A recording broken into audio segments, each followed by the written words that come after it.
Baik, kita mulai ya. Ya. Ya. Selamat malam Pak Adi, bagaimana kabarnya malam ini? Selamat malam Pak Gus, kabarnya hari ini baik, ya, cukup semangat dan tentu ada optimisme walaupun ada sedikit juga keraguan-raguan sedikit Pak Gus. Ada keraguan-raguan, ya. Nah, tapi saya dengar di sini ada kata optimisme Pak Adi ya. Iya. Terkait tentang topik yang akan kita bahas di supervisi ini mengacu pada kompetensi dari pelaksanaan coach itu sendiri adalah ada 4, yaitu present. Kedua, present ini berkaitan dengan bagaimana kita bisa hadir secara utuh menyeluruh dalam kegiatan praktek coaching. Sudah itu yang kedua, kita bisa menjadi pendengar yang aktif. Terus yang ketiga, bagaimana kita mampu mengajukan pertanyaan yang berbobot. Yang keempat adalah bagaimana kita mampu memperdayakan dirinya. Nah, dari keempat kompetensi itu apa yang ingin Pak Adi kembangkan atau kuatkan? Dari keempat itu, yang tadi saya sebut tentang jawaban dari pertanyaan apa kabar dengan saya, gitu. Yang terakhir saya sebut tadi keraguan-raguan Pak Gus. Jadi sebenarnya terkait dengan kompetensi coaching yang tadi Pak Gus tanyakan, keraguan-raguan itu lebih mengarah pada saya cukup merasa ragu-ragu ketika setiap kali diajak untuk membuat pertanyaan berbobot Pak Gus. Ini masih belum begitu maksimal karena memang saya dalam membuat pertanyaan itu tentu harus juga diimbangi dengan kemampuan mendengarkan. Itu di sana letak keraguan-raguan saya tadi. Berarti ketika Pak Adi selama ini melaksanakan praktik coaching, di mana Pak Adi ketika akan memberikan pertanyaan berbobot itu mengalami kendala. Nah, ketika nanti Pak Adi akan melaksanakan praktek coaching, bagaimana nanti yang ingin saya amati Pak Adi?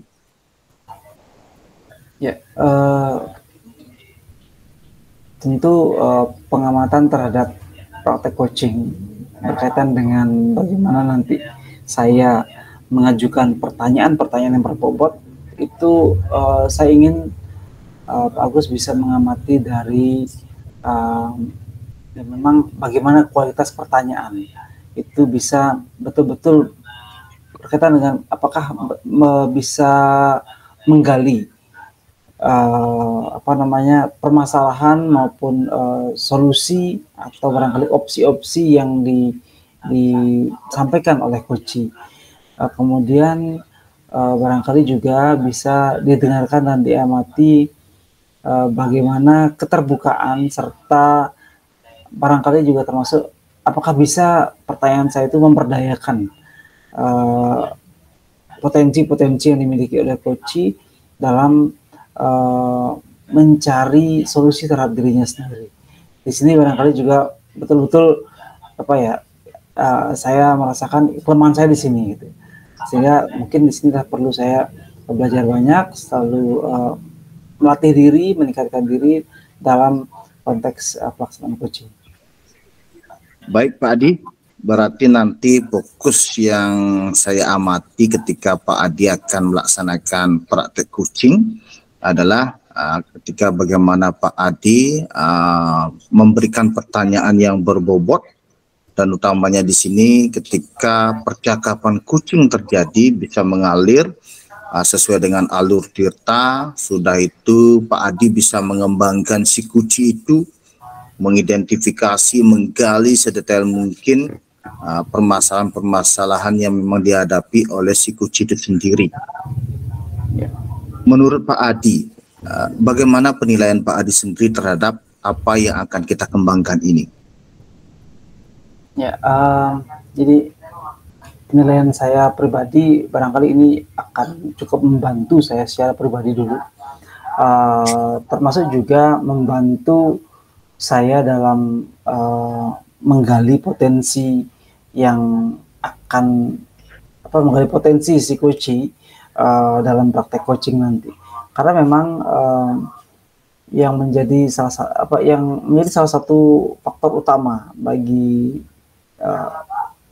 coach dalam menggali potensi, termasuk juga permasalahan si coach itu adalah bagaimana coach itu bisa memberikan pertanyaan-pertanyaan ini, Pak Gus.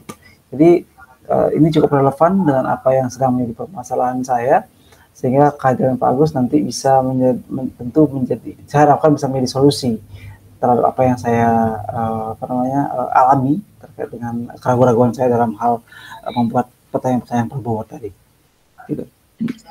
Berarti itu penilaian Pak Adi yang mungkin nanti Pak Adi bisa kembangkan terkait tentang bagaimana Pak Adi nanti bisa menggali si kuci itu sendiri terkait tentang permasalahan yang dihadapi dengan pertanyaan-pertanyaan berbobot, pilihan-pilihan kata yang Pak Adi pergunakan sehingga si kuci itu tidak merasa terhakimi, si kuci itu merasa terbuka, santai menikmati bagaimana proses coaching itu berlangsung. Ya. Pak Adi, apa harapan dari observasi yang akan kita laksanakan bersama ini? Ya, tentu saja harapan saya sederhana. Jadi saya pertama punya pengalaman yang semakin baik lagi terkait dengan yang saya sampaikan tadi, yaitu membuat pertanyaan berbobot, barangkali juga jika dihubungkan dengan bagaimana memberdayakan si coach. Kemudian jika permasalahan tersebut masih saya lakukan dalam dalam praktek nanti, tentu saya mengharapkan masukan-masukan, termasuk juga solusi-solusi dari Pak Agus selaku supervisor dalam memberikan solusi atas apa yang saya alami atau hadapi, sehingga suatu solusi nanti bisa saya temukan sebagai jawaban atas permasalahan saya itu. Gitu, Pak. Baik, terima kasih. Berarti itu harapan yang Pak Adi inginkan. Itu menjadi kesepakatan kita ya. Nanti dalam proses observasi yang akan saya amati adalah bagaimana Pak Adi ketika nanti melaksanakan coaching, utamanya di sini adalah ketika Pak Adi melaksanakan atau menyampaikan pertanyaan-pertanyaan yang berbobot, sehingga nanti si kuci itu mampu memberdayakan dirinya secara optimal. Baik Pak Adi, terima kasih banyak Pak Adi. Silakan Pak Adi langsung mempraktekkan dari kompetensi yang ingin Pak Adi kembangkan, sehingga betul hal itu nanti bisa ada catatan refleksi dari proses observasi yang saya lakukan. Silakan Pak Adi, terima kasih. Ya, terima kasih.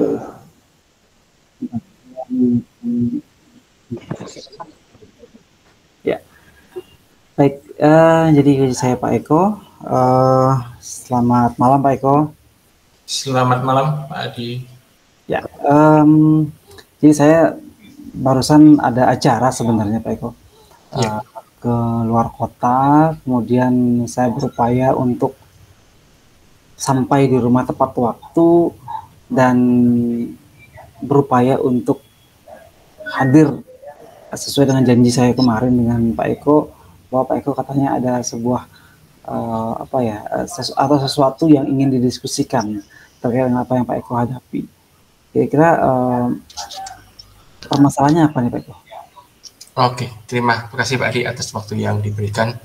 Ya, permasalahannya saya galau karena saya merasa teman-teman saya itu tidak mau move on dari kegiatan pembelajaran sehari-hari.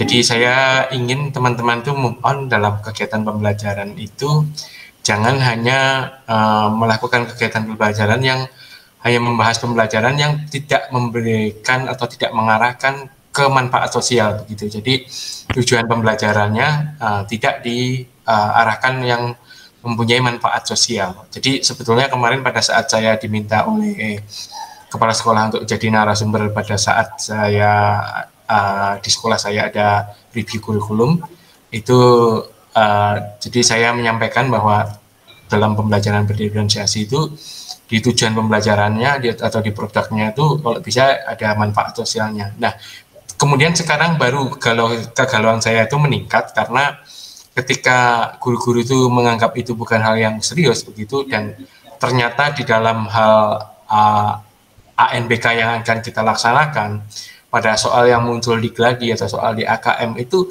tidak ada satupun soal numerasi itu yang soalnya itu tidak mengandung manfaat sosial gitu. Jadi semua soal yang ada di dalam soal AKM itu tujuannya adalah untuk menyelesaikan masalah sosial begitu.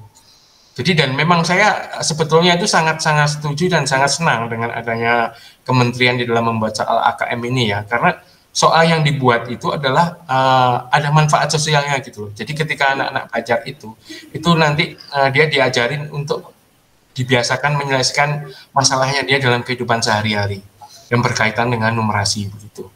Sehingga kegalauan saya itu semakin meningkat saat ini. Jadi saya ingin teman-teman itu dalam pembelajarannya supaya pada tujuan pembelajarannya ada manfaat sosialnya. Begitu Pak Adi. Ya, galau ya. Galau. Sebuah bahasa yang kekinian sebenarnya sebagai permasalahan utama dari Pak Eko sekarang. Kemudian kegalauan Pak Eko yang tadi disampaikan atas praktek pembelajaran yang dilakukan oleh rekan-rekan guru di kelas yang lain gitu. Jadi Pak Eko sekarang ingin menjawab kegalauan Pak Eko itu untuk mencapai atau ingin menuju pada suatu titik tertentu. Kira-kira tujuan apa yang ingin Pak Eko dapatkan dari diskusi kita hari ini Pak Eko? Nah, saya ingin mendapatkan strategi begitu ya, ingin mendapatkan sebuah strategi yang bisa saya lakukan untuk bisa menyadarkan teman-teman betapa pentingnya bahwa tujuan pembelajaran itu ada manfaat sosialnya. Salah satu contohnya adalah bahwa apa yang saya sampaikan itu tidak omong kosong, karena terbukti bahwa ternyata di soal ANBK itu semuanya seperti itu gitu. Jadi muaranya ke sana. Jadi kalau ingin nilai rapot mutu sekolahnya itu naik ya, teman-teman harus berubah dari sekarang begitu. Jadi saya ingin mendapatkan strategi untuk bisa mengajak teman-teman itu sadar bahwa pentingnya tujuan pembelajaran itu ada manfaat sosialnya. Begitu Adi. Ya, strategi Pak ya. Untuk untuk mencapai strategi yang Pak Eko harapkan dari tujuan tadi, kira-kira apa sih ukuran keberhasilan yang bisa menjadi tolak ukur dari pengembangan atau dari kegiatan yang Pak Eko ingin kembangkan itu supaya strategi yang tadi ingin dicapai itu bisa dikatakan berhasil? Oke, jadi saya melihat tolak ukur atau nilai dari keberhasilan sebuah strategi saya itu ketika dalam pembelajaran sehari-hari itu guru membuat di dalam rancangan pembelajarannya, tujuan pembelajarannya itu di situ disertakan manfaat dari tujuan dia belajar di dalam kehidupan sosial sehari-hari itu apa. Dan kemudian yang kedua, di dalam kegiatan pembelajarannya apakah di dalam proses kemudian untuk membuat produk dari pembelajaran itu sudah mengarah ke sana begitu. Nah, itu bisa dilihat dari ketika kita melakukan supervisi akademik nanti dengan pendekatan kucing.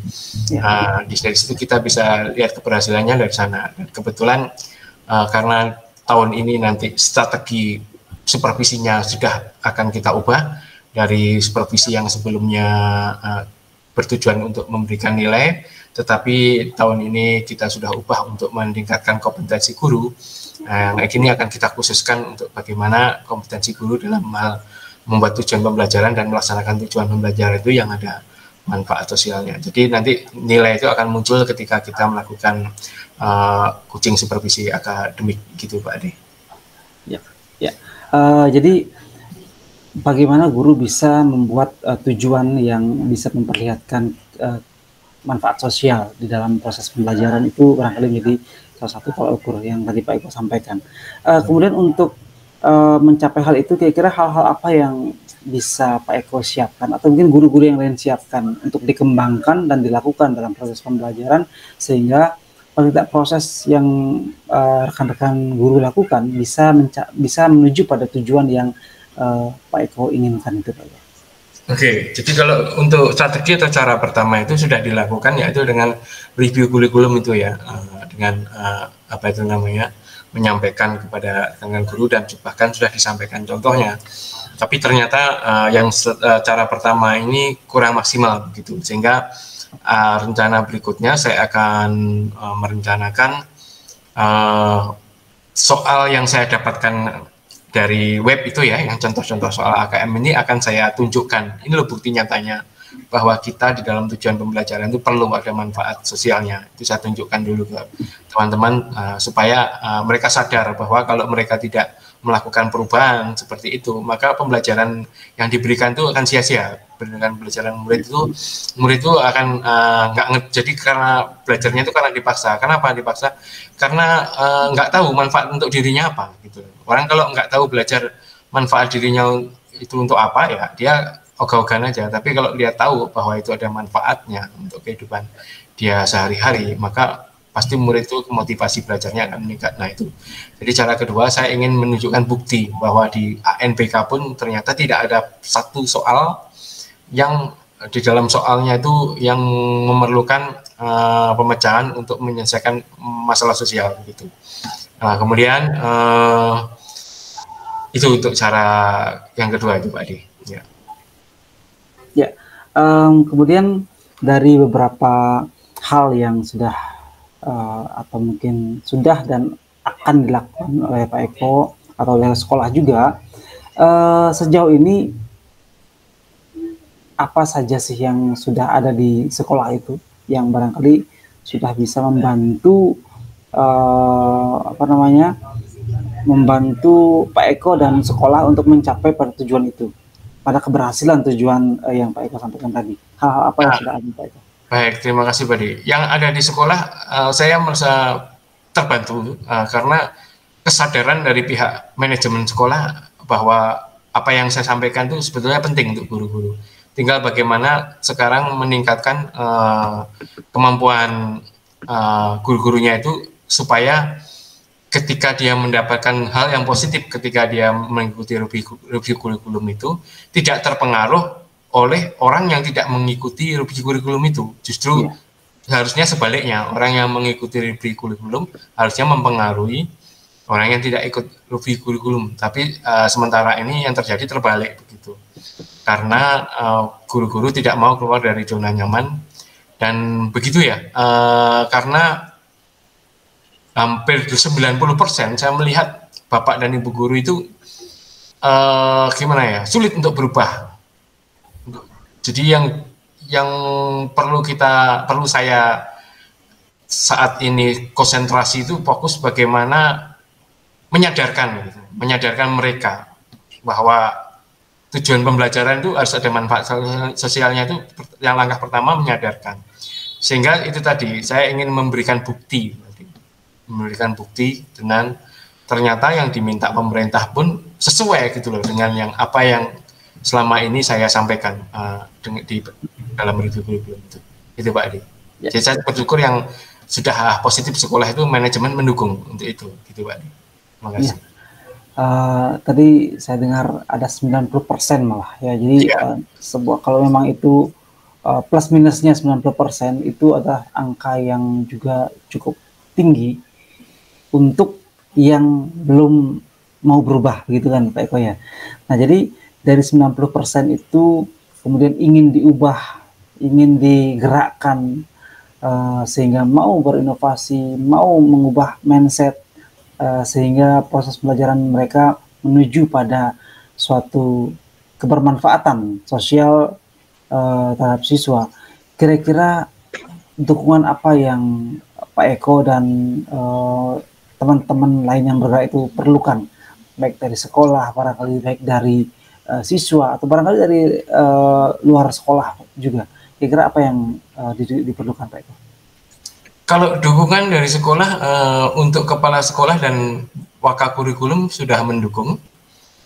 Sudah, itu yang saya perlukan, dan sudah mendukung, dan saya akan memulai, karena dukungan sudah saya dapatkan, saya akan memulai di dalam program keahlian saya sendiri, yang mana nanti saya akan melakukan coaching supervisi akademik di program keahlian saya. Jadi di situ ya ingin meningkatkan dulu apa yang ada di program keahlian saya. Nah, nanti untuk yang di program keahlian lainnya itu saya harapkan bisa tertular oleh apa yang kita lakukan. Seperti itu. Jadi kalau untuk dukungan dari kepala sekolah, dari kemudian wakakurikulum, itu sudah kita dapatkan, dan yang saya harapkan ada ternyata sudah diberikan. Tinggal nanti mengatur pelaksanaannya, dan setelah mungkin setelah masuk pada bulan pertengahan September itu kita akan mulai bergerak. Jadi tapi untuk dukungan dari luar, terus terang saja saya pesimis, karena saya melihat paradigma misalkan dari pengawas, kemudian paradigma berpikir dari pemangku kepentingan di dinas pendidikan, itu juga nggak ada yang belum terlalu banyak yang paradigmanya itu berubah gitu ya. Jadi masih dengan paradigma lama. Jadi yang penting bagaimana dukungan itu muncul dari sekolah itu sendiri, gitu Pak Ade. Ya, ketika Pak Eko dan rekan-rekan yang lain sudah mendapatkan dukungan-dukungan tadi, kemudian kapan dan seperti apa kira-kira yang akan Pak Eko lakukan untuk bisa segera memulai dari beberapa opsi yang ada, sehingga apa yang Pak Eko dan rekan-rekan yang lain harapkan itu bisa segera bisa terjadi, Pak Eko. Baik, Pak Ade. Menurut rencana saya yang paling mungkin dilakukan dalam hal dekat ini, mungkin di pertengahan September ini saya sudah akan melakukan. Yang saya lakukan terlebih dahulu adalah di program keahlian saya. Kebetulan di situ saya sebagai kepala program keahlian, jadi lebih enak gitu dimulai di situ. Nah, saya akan mendekati rekan-rekan guru, yang mana tugas supervisi itu sekarang diserahkan kepada kepala program keahlian masing-masing, bukan dilakukan oleh kepala sekolah, tetapi saya akan melakukan pendekatan itu, pendekatan berbasis coaching gitu. Jadi kita tidak dalam rangka memberi nilai, tapi untuk membantu meningkatkan kompetensi guru itu, terutama di dalam membuat tujuan pembelajaran yang merujuk ke manfaat sosial gitu. Jadi itu yang paling mungkin dilakukan, yaitu pada pertengahan September ini akan saya lakukan itu di program keahlian saya sendiri. Yang pertama saya akan melakukan pra dulu melalui pendekatan kepada guru untuk membicarakan di bagian mana yang guru mengalami kesulitan dalam melaksanakan pembelajaran, yang tujuan belajarnya itu ada manfaat sosialnya. Lalu setelah itu kita akan lakukan supervisi di kelas, observasi, maksud saya observasi di kelas. Setelah itu kita adakan lagi percakapan pasca observasi. Begitu Pak Adi untuk rencana yang paling mungkin dilakukan. Jadi termasuk tadi siapa dan apa yang dapat Pak Eko, yang dapat membantu Pak Eko dalam menjaga komitmen yang tadi di awal, dan melakukan komitmen itu sampai dengan eksekusi komitmen yang dilakukan tadi berarti sudah terjawab. Berarti dimulai dari program keahlian yang Pak Eko pimpin, kemudian mengajak rekan-rekan yang lainnya untuk bisa nantiasa melakukan dan mengembangkan pembelajaran yang di awal tadi, yaitu memberikan kemanfaatan kepada siswa gitu Pak Eko ya. Kemudian saya mencoba untuk merangkum sedikit jadi dari apa yang sudah kita bicarakan dari awal tadi. Kegalauan Pak Eko sudah sebenarnya sedikit terjawab. Bagaimana Bapak Ibu atau rekan-rekan yang lain yang belum bisa merencanakan bahkan melaksanakan kegiatan pembelajaran yang bisa memberikan manfaat sosial kepada mereka dalam prosesnya, apakah itu dari proses literasi, numerasi dan lain sebagainya, itu sudah mencoba Pak Eko identifikasi permasalahannya. Dan tadi ada beberapa dukungan, termasuk juga berkaitan dengan hal-hal yang ingin Pak Eko capai, dukungan, termasuk juga komitmen yang juga Pak Eko sudah sampaikan. Tentu ini menjadi suatu hal yang menarik sekali untuk Pak Eko segera laksanakan. Dan tadi Pak Eko sudah menjawab bahwa pertengahan September akan siap untuk dilaksanakan di program kalian Pak Eko. Ya, jadi sampai sejauh ini kira-kira apakah Pak Eko sudah menemukan kira-kira suatu titik terang terkait dengan apa yang Pak Eko lakukan, atau barangkali perlu kita bahas di sesi selanjutnya Pak Eko? Untuk rencana yang tadi sudah saya sampaikan, saya sudah mulai menemukan titik terang dan kegalauan saya sudah terjawab dengan rencana yang akan saya lakukan, dan sekarang saya semakin yakin. Untuk selanjutnya mungkin kita bisa bertemu lagi Pak Adi dalam hal membicarakan hasil dari apa yang akan saya lakukan di pertengahan September lagi tadi. Itu yang akan saya sampaikan ke Pak Adi untuk perbincangan kita berikutnya. Begitu Pak Adi. Baik, terima kasih Pak Eko. Jadi saya berusaha untuk memberikan waktu saya secara penuh seperti di awal tadi ya. Saya berupaya untuk bisa memberikan manfaat juga, ya manfaat sosial seperti yang tadi Pak Eko sampaikan ya, kepada rekan-rekan yang lain juga. Terima kasih untuk diskusi kita, luar biasa dan sangat menarik Pak Eko. Mudah-mudahan nanti kegalauan Pak Eko selanjutnya baik terkait dengan masalah tadi maupun masalah lainnya bisa kita nanti diskusikan dan cari solusinya bersama-sama. Terima kasih Pak Eko, selamat malam. Terima kasih, sama-sama Pak Eko. Selamat malam. Baik, sudah Pak Supervisor, ya Pak Agus sudah mencoba saya lakukan. Mudah-mudahan yang menjadi kendala utama saya tadi bisa sedikit terjawab atau barangkali bisa ditemukan permasalahannya di mana begitu, Pak Gus. Ya. Baik, terima kasih Pak Adi, sudah luar biasa tadi memandu pelaksanaan coaching sebagai coach, di mana saya mengamati dari proses awal sampai dengan akhir dengan coachingnya Pak Eko. Di mana perasaannya Pak Adi setelah tadi melaksanakan uji Pak Adi? Ya, perasaannya sebenarnya cukup lega, walaupun sekali lagi dengan permasalahan yang disampaikan oleh Pak Eko itu sebenarnya juga saya sedikit kebingungan, bukan kebingungan dengan masalahnya, kebingungan saya harus mengarahkan kemana ini. Ya, walaupun sekali lagi bukan semata-mata harus diarahkan, tapi saya juga berpikir dalam posisi seperti Pak Eko, mestinya saya harus memberikan pertanyaan-pertanyaan apa? Sekali lagi ke pertanyaan berbobot nih Pak Gus, karena pertanyaan yang ingin saya sampaikan itu saya upayakan untuk bisa membuka pikiran, membuka pengakuan-pengakuan dari Pak Eko untuk bisa memberikan solusi terhadap permasalahannya sendiri, gitu. Ya. Baik, berarti tadi perasaannya yang Pak Adi rasakan ketika mengcoach Pak Eko terkait tentang permasalahan-permasalahan yang dihadapi. Nah, selanjutnya di sini bagaimana Pak Adi menilai terkait tentang performa dalam kompetensi tadi? Menilai siapa? Menilai diri sendiri Pak Gus ya? Ya, Pak Adi menilai performa Pak Adi terkait tentang kompetensi yang sudah Pak Adi tadi tunjukkan seperti apa? Ya, kalau untuk permasalahan utama tadi tentang bagaimana membuat pertanyaan berbobot, mungkin ada sedikit, katakanlah satu strip peningkatan begitu, peningkatan. Sekali lagi karena memang kebetulan Pak Eko menjawab dengan cukup detail sehingga banyak kata-kata kunci atau hal-hal penting yang saya bisa jadikan tindak lanjut untuk pertanyaan-pertanyaan selanjutnya. Tetapi kalau saya merefleksi diri secara jujur tadi,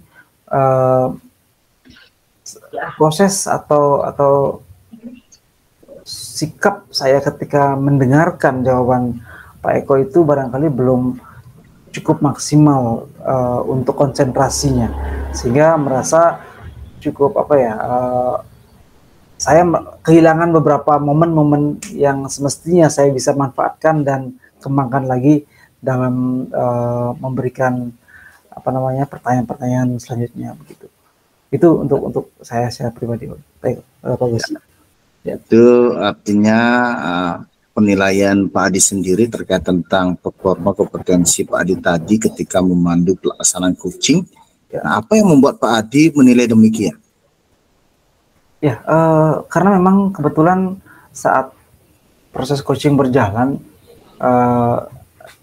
saya memang sudah merasakan itu, Pak Gus. Mungkin apakah karena situasi yang memang saya belum terlalu optimal kesiapannya, atau barangkali faktor-faktor lain gitu ya.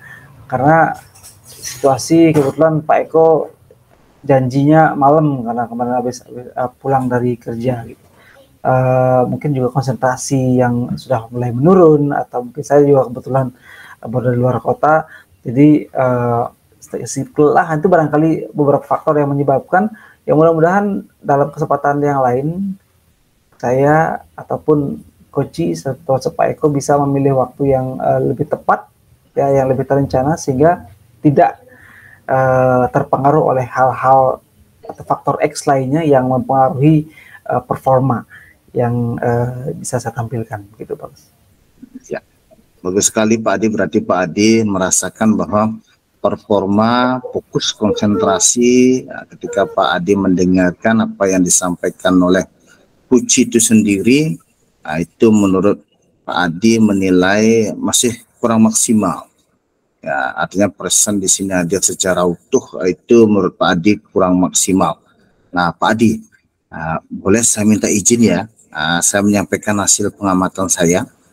Ya, silakan Pak Gus, dengan senang hati. Mudah-mudahan bisa jadi masukan saya pribadi. Baik, terima kasih banyak Pak Adi.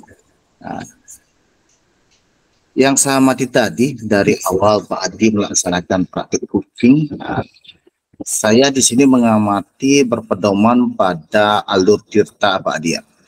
Ketika tadi di awal Pak Adi menyampaikan tujuan atau topik dari pelaksanaan coaching yang dilaksanakan tadi sudah sangat bagus, di mana Pak Adi tadi memberikan kesempatan coaching untuk menceritakan di awal terkait tentang permasalahan yang dihadapi. Artinya di sana ada sejenis pengantar untuk membuka sesi percakapan dari yang Pak Adi lakukan sebelum masuk pada tujuan Pak Adi.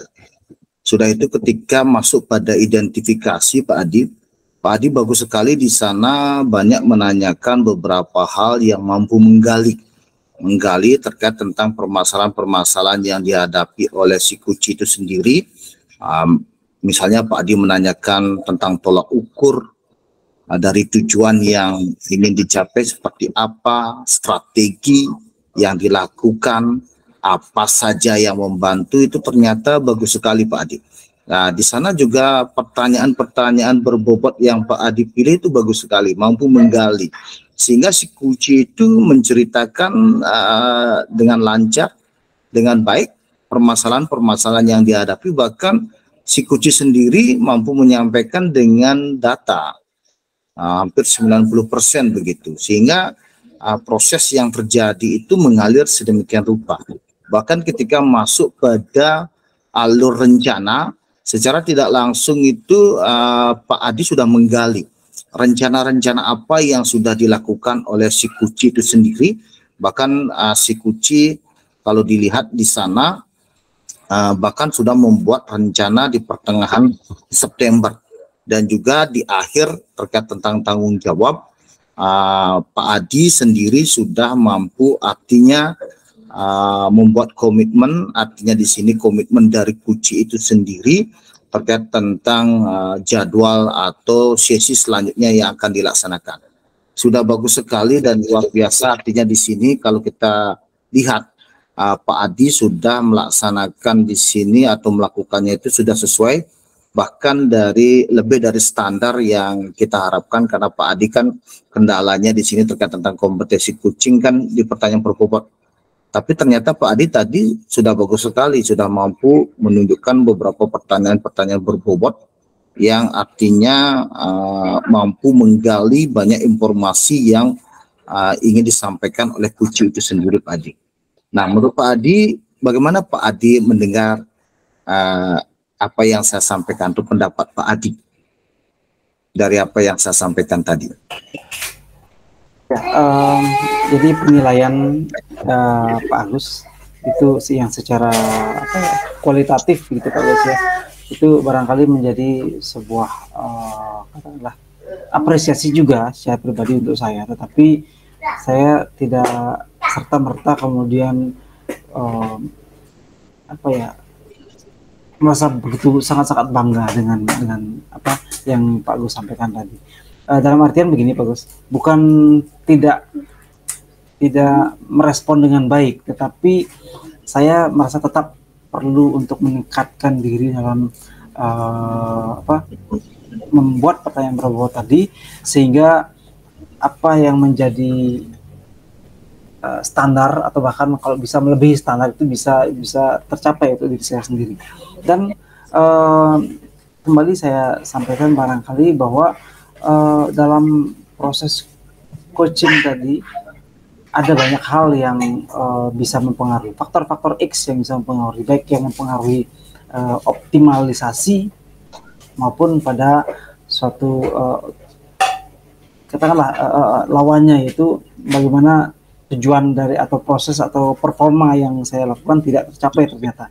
Itu banyak faktor X-nya. Oleh karena itulah kemudian coach ini juga cukup berperan kalau menurut saya, baik dalam membuat pertanyaan terbobot. Keterbukaan coach juga kemudian membuat saya bisa menemukan kata-kata kunci. Kalau Pak Eko barangkali yang cukup terbuka dengan saya tadi, bisa memberikan jawaban-jawaban yang cukup terperinci, itu kemudian bisa saya kembangkan ke pertanyaan-pertanyaan selanjutnya. Tapi kalau saya menghadapi rekan coach yang lain barangkali yang sedikit lebih tertutup, kemudian dari segi komunikasi juga agak sulit, maka inilah kemudian yang perlu saya tingkatkan nanti, begitu Pak Gus.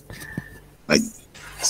Terima kasih banyak Pak Adi. Artinya Pak Adi dari masukan hasil observasi yang Pak Adi bahasakan, ada beberapa hal yang memang perlu ditingkatkan. Memang di sini pentingnya jam terbang Pak Adi, dan juga penting sekali si kuci yang kita hadapi ini seperti apa. Kalau dia nanti tertutup, mungkin Pak Adi perlu banyak strategi-strategi yang lain. Tapi di sini saya melihat ada beberapa hal yang masih perlu Pak Adi kembangkan, utamanya di awal Pak Adi ketika Pak Adi mengawali, yaitu ketika berbicara pada alur cerita, tujuan atau topik yang dibahas, mungkin Pak Adi bisa membangun sebuah suasana yang lebih empati. Mungkin di awal dengan menanyakan bagaimana kabar, bagaimana perasaannya hari ini, sehingga si kuci merasa lebih diterima keberadaannya ketika akan melaksanakan percakapan kuci. Itu mungkin masukan dari saya. Nah, dari diskusi kita Pak, apa yang sudah terbayang menurut Pak Adi yang nanti bisa Pak Adi lakukan untuk meningkatkan lagi performa di area ini? Bisa dilanjutkan kapan, gimana, siapa yang bisa membantu Pak Adi? Ya, terkait dengan itu tadi, pertama saya ucapkan terima kasih Pak Agus sudah melihat beberapa hal yang barangkali perlu saya tingkatkan. Memang karena situasi juga, jadi saya agak merasa terburu-buru juga tadi, menanyakan kabar saja mungkin lupa begitu. Tapi lupa bukan menjadi alasan sebenarnya, tapi bagaimana tadi jam terbang Pak Agus ya, pembiasaan itulah yang kemudian perlu kita maksimalkan. Nah, terkait dengan tadi pertanyaannya terkait dengan yang kita diskusikan hari ini, yang Pak Adi bayangkan di sini, yang sudah Pak Adi laksanakan terkait tentang peningkatan performa di area ini. Bisa kapan akan dilanjutkan, di mana dan dengan siapa? Ya, tentu saya akan segera melaksanakan, melanjutkan dan meningkatkan dari performa tadi, karena performa tadi atau hari ini itu masih saya anggap belum optimal, bagus. Sehingga apa yang menjadi kekurangan tadi atas masukan-masukan dari Pak Agus kemudian bisa saya tingkatkan, terutama tadi membangun empati juga menjadi salah satu kendala kan gitu ya, termasuk juga barangkali bagaimana membangun suasana yang nyaman tadi juga, sehingga betul coach bisa merasa nyaman dan merasa diterima sehingga bisa lebih terbuka dalam menjawab pertanyaan-pertanyaan yang saya ajukan. Ya walaupun mungkin pertanyaan berbobot, tapi kalau situasinya nggak nyaman tentu coach tidak akan membuka sepenuhnya dirinya untuk menjawab pertanyaan-pertanyaan saya. Nah, dalam waktu dekat barangkali awal September ini kebetulan ada jadwal juga untuk supervisi atau istilahnya memberikan pandangan-pandangan terhadap proses yang dilakukan oleh guru lain. Mudah-mudahan nanti saya bisa melakukan ini sebagai sebuah proses pengembangan yang tentu tadi diarahkan pada area-area yang ingin saya kembangkan itu, Pak Gus. Di mana Pak? Dengan siapa?